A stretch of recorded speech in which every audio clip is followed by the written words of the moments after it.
₹1,00,000 పెట్టుబడితో మొదలైన company. Address కూడా శ్రీ కృష్ణానగర్, కిష్టారెడ్డిపేట్, పటాన్ చెరు. అయితే దీంట్లో లోతులోకి పోతే అసలు ఏంది ఈ టెజరాక్ట్ అడ్వాన్స్ కంపెనీ ఏంటిది అని వాళ్ళ యొక్క రీసెంట్ యాన్యువల్ రిపోర్ట్, వాళ్ళ యాన్యువల్ రిపోర్ట్ తీస్తే ఇందులో షాకింగ్ నిజాలు ఏంటంటే ఈ కంపెనీ ఏం చెప్తుంది అని అంటే, ఈ company speciality aerospace and defence systems ని తయారీ చేయడం అంట, manufacturing. Aerospace and defence manufacturing systems. ఈ కంపెనీకి డిపిఐఐటి యొక్క పర్మిషన్ ఉందా, లైసెన్స్ ఉందా అనేది ఇవాళ మేము రేవంత్ రెడ్డి గారిని అడుగుతున్నాం. ఎందుకు రేవంత్ రెడ్డి గారిని అడుగుతున్నామో చెప్తాను నేను మీకు. ఎందుకంటే గవర్నమెంట్ ఆఫ్ ఇండియా నిబంధనల ప్రకారం ఏరోస్పేస్ అండ్ డిఫెన్స్ సిస్టమ్స్ యొక్క మ్యానుఫ్యాక్చరింగ్ చేయాలంటే డిపిఐఐటి యొక్క లైసెన్స్ ఉండాల్సిన అవసరం ఉన్నది. ఈ కంపెనీకి లేదు. నంబర్ 1. నంబర్ 2,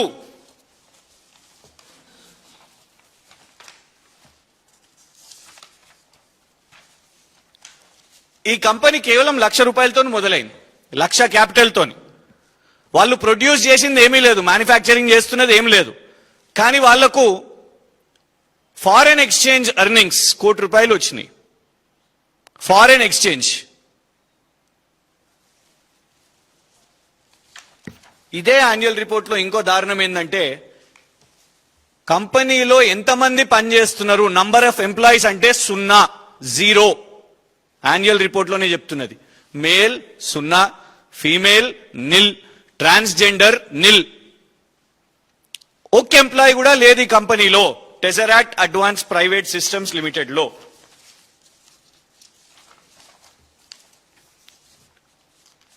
ఈ కంపెనీ యొక్క షేర్స్ కూడా పూర్తిగా, ఓవరాల్ షేర్స్ కూడా కేవలం ₹1,00,000 మాత్రమే. ఈ కంపెనీ యొక్క షేర్స్ విలువ, అన్ని షేర్స్ విలువ కూడా కేవలం ₹1,00,000 మాత్రమే. కానీ అసలు ఏంది కంపెనీ ఇంత గొప్ప తెలంగాణ ఏరోస్పేస్ డిఫెన్స్ సిస్టమ్స్ నడిపిస్తున్నది అని ఆ కిష్టారెడ్డిపేట అడ్రస్ కొడితే ఇది రోడ్డు అండి. ఇది రోడ్డు చివరన నిన్న సాయంత్రం తీసిన photo. Srikrishnanagar, plot number 1, Kishtareddypet. Telangana యొక్క ఏరోస్పేస్ అండ్ డిఫెన్స్ సిస్టమ్స్ నడిపిస్తున్న అడ్రస్ ఇది, ఈ ఇల్లు.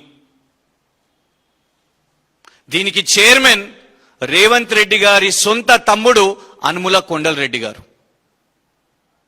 ముఖ్యమంత్రి గారి సొంత తమ్ముడు అనుముల కొండలరెడ్డి గారు నడిపిస్తున్న, చైర్మన్ గా నడిపిస్తున్న టెజరాక్ట్ అడ్వాన్స్ సిస్టమ్స్ ప్రైవేట్ లిమిటెడ్ ఇగోండి ఈ ఇంటి నుంచి నడుస్తున్నది. దీన్ని చెప్పుకొని అయ్యా యుఎస్ కౌన్సిల్ జనరల్ తో కూడా కూర్చుంటారు. వీరు లారా విలియమ్స్ గారు, యునైటెడ్ స్టేట్స్ ఆఫ్ అమెరికా యొక్క కౌన్సిల్ జనరల్ మన హైదరాబాద్ కి.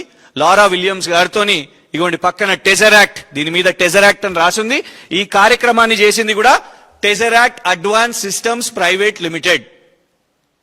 ₹1,00,000 మొదలైన కంపెనీ, ఒక్క ఉద్యోగి కూడా లేరు వాళ్ళ యాన్యువల్ రిపోర్ట్ లో.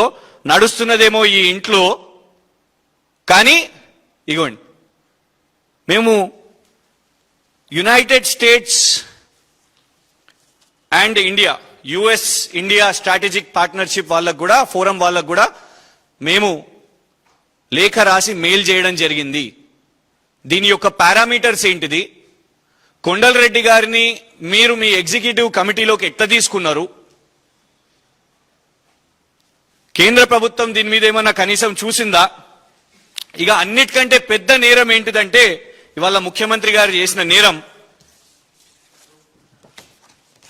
ఈ యొక్క తెలంగాణ ఏరోస్పేస్ అండ్ డిఫెన్స్ ఇల్లు ఏదైతుందో దీనికి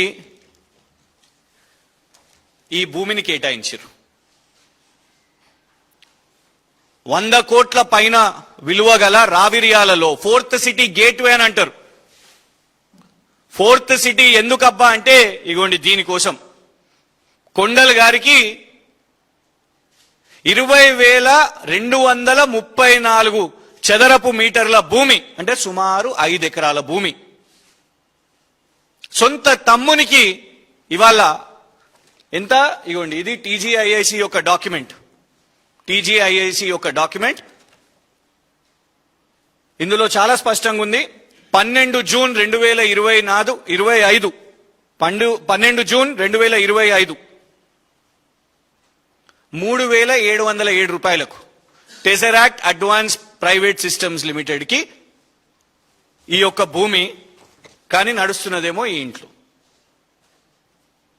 దాన్ని చూసుకుంటే సుమారు 5-6 కోట్లు, 5-6 కోట్లలో 7 కోట్లలో ఇచ్చేసారు. 100 కోట్ల భూమి. ఇది కేవలం భూమి విలువ కాదు. ఇది ఒకటేమో ఫారెన్ ఎక్స్చేంజ్ ఎర్నింగ్స్ అంట, ఇంకొకటేమో ఈ యొక్క డుల్లా కంపెనీని, షెల్ కంపెనీని అడ్డం పెట్టుకొని అమెరికా వాళ్ళని కూడా మోసం చేస్తూ అమెరికా వాళ్ళతోని సమావేశాలు పెడతాడంట. సూటు బూట్ వేయగానే అనుముల కొండలరెడ్డి గారు ఏరోస్పేస్ అండ్ డిఫెన్స్ యొక్క ఎక్స్పర్ట్ అయిపోయారంట వారు సూట్ వేయగానే. అది ఇంట్లోకి వెళ్ళి నడుస్తున్నదంట. ముఖ్యమంత్రి గారు సొంతంగా వాళ్ళ తమ్మునికే భూమిని కట్టబెట్టిర్రు.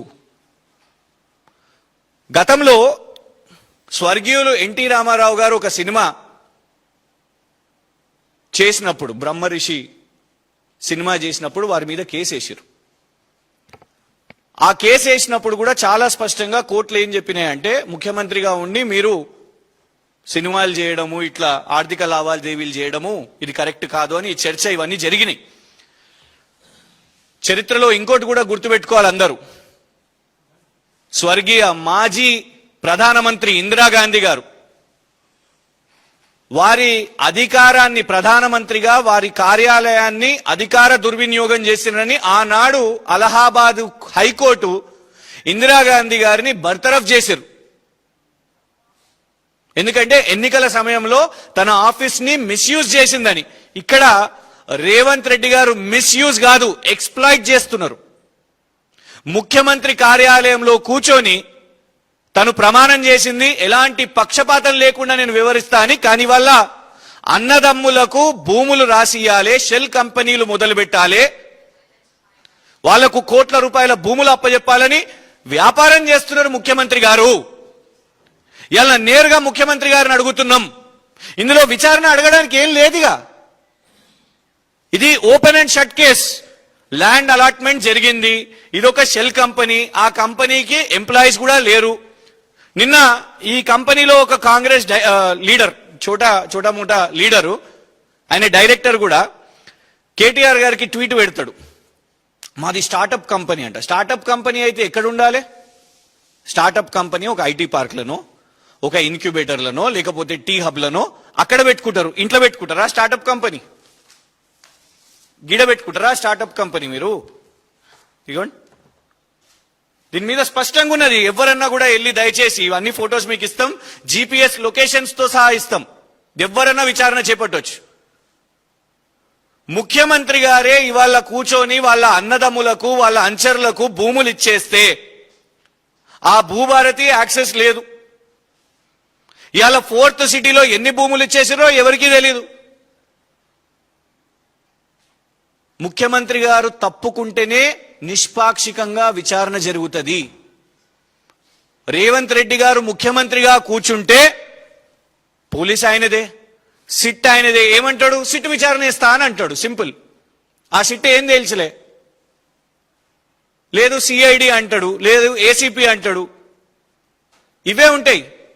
ముఖ్యమంత్రి గారు కొనసాగితే విచారణ ఎట్లా జరుగుతుంది? మనం చూసినాం, ప్రధాన ఛానల్స్ లోనే వచ్చినాయి. ముఖ్యమంత్రి గారు వర్సెస్ కొందరు మంత్రులు వర్సెస్ ఉప ముఖ్యమంత్రి నేరుగా బాహటంగా తిట్టుకున్నారు, ప్రెస్ మీట్లు పెట్టిర్రు. అది చూసినాం. విచారణ జరిగిందా? ఒక మంత్రి గారి కుమార్తె రోడ్డు మీద నిలబడి 300 కోట్ల కోసం ముఖ్యమంత్రి గారి ప్రధాన అనుచరుడు, జిల్లా అధ్యక్షుడు తుపాకీ పెట్టి డెక్కన్ సిమెంట్స్ ని 300 కోట్లు అడిగినరని టాస్క్ ఫోర్స్ పోలీసులు మంత్రి గారి ఇంటికి వచ్చిరని మనం చూసినాం. విచారణ జరిగిందా? ఒక మంత్రి గారి అబ్బాయి గచ్చిబౌలిలో బుల్డోజర్లు తీసుకొని పోయి 80 మంది బౌన్సర్లను తీసుకుపోయి అక్కడ కబ్జా చేయడానికి ప్రయత్నం చేస్తాడు. ఎఫ్ఐఆర్ అవుతుంది, దాని మీద విచారణ ఉండదు. అక్కడ ఉన్న ఇన్స్పెక్టర్ని ఆడికెళ్ళి తీసేస్తారు. పొంగులేటి గారి మీద విచారణ ఉండదు, కొండా సురేఖ గారి మీద విచారణ ఉండదు. అలాగే దీని మీద కూడా రేవంత్ రెడ్డి గారు విచారణ చేసినా కూడా ఏముండదు. కేంద్రంలో ఉన్న వాళ్ళు సమాధానం చెప్పాలి. కేంద్ర ప్రభుత్వం నిన్న దీన్ని మేము కొన్ని రోజుల నుంచి సోషల్ మీడియాలో పత్రికల్లో వస్తుంటే నిన్న బీజేపీ ఎంపీ అరవింద్ ధర్మపురి గారు కూడా ఏదో ట్వీట్ చేశారు. నామమాత్రంగా ట్వీట్ చేయడం కాదు, మేము బీజేపీ వాళ్ళని కూడా అడుగుతున్నాం, కేంద్రంలో ఉన్న వాళ్ళని కూడా అడుగుతున్నాం. ఇంత ఓపెన్ గా ముఖ్యమంత్రి పదవిలో కూర్చొని ముఖ్యమంత్రి గారు షెల్ కంపెనీస్ వాళ్ళ తమ్ముతో ఓపెన్ చేపిస్తూ ఇలాంటి చికెన్ పోస్టర్లున్న ఇలాంటి ఇళ్లలో నడుస్తున్న ఏరోస్పేస్ అండ్ డిఫెన్స్ అని చెప్పుకుంటూ మీరు భూదందాలు చేసుకుంటూ భూములు కేటాయింపు చేస్తుంటే మరి కేంద్ర ప్రభుత్వం ఏం చేస్తున్నది? ఏఐసిసి రాహుల్ గాంధీ గారు కూడా సమాధానం చెప్పాలి దీని మీద. ఇది పూర్తి exploitation of chief ministers office. Revanth Reddy గారికి ఒక్కరోజు కూడా ముఖ్యమంత్రి కుర్చీలో కూర్చునే అర్హత లేదు. వారు నైతికంగా బాధ్యత తీసుకొని తప్పుకోవాలి, దీని మీద విచారణ చేపట్టాలి, దీని క్యాన్సిలేషన్ కూడా చేయాలి. ఎందుకంటే ఇది ఒక కంపెనీని గ్రో చేయడానికి కూడా ₹1,00,000 కంపెనీ మొదలైతుంది. ఆ కంపెనీ దగ్గర ఎలాంటి పెట్టుబడులు ఉండవు, వీళ్ళు విదేశాల నుంచి పెట్టుబడులు తీసుకొని వస్తారు. ముఖ్యమంత్రి గారు అరే నా తమ్ముందే కదా అని కేటాయింపిస్తాడు భూమి, దీన్ని వాళ్ళు చేసుకొని బిజినెస్ గా గ్రో అవుతారు. రేపు మెడికోవర్ హాస్పిటల్ లాగానే దీన్ని కూడా ఇక విదేశాలతోని రాబడులు చేసుకొని మొన్న మెడికోవర్ కదా 13,200 కోట్లకు అమ్ముకున్నట్టు ఇది కూడా 1,000 కోట్లు చేస్తున్నది షెల్ కంపెనీలు, మొదలైతున్నది బ్లాక్ దందా, ఆ తర్వాత ఫారెన్ ఇన్వెస్ట్మెంట్స్ అని చెప్పి దీన్ని వైట్ చేస్తున్నారు. ఇది ఖచ్చితంగా కేంద్ర ప్రభుత్వం కూడా దీని మీద విచారణ చేపట్టాల్సిన అవసరం ఉన్నది. మేము యుఎస్ వాళ్ళని కూడా అడుగుతున్నాం, united states of America officials ని కూడా అడుగుతున్నాం, ఏం డ్యూ డిలిజెన్స్ నడిచింది? What are his qualifications? What are the qualifications of chief minister's brother Anumula Kondal Reddy to be taken in to united states and India strategic partnership forum? He is running a shell company, he has opened a shell company in a residence, and that company has started up only with a 1 lakh capital, and this is the so-called Telangana's aerospace and defense manufacturing unit which Revanth Reddy's brother has started. And for this, Chief Minister Revanth Reddy has allotted prime property land of hundreds of crores to his own brother's company. This is misuse of office. This is office of profit. It is violation. This is corruption. Revanth Reddy should resign.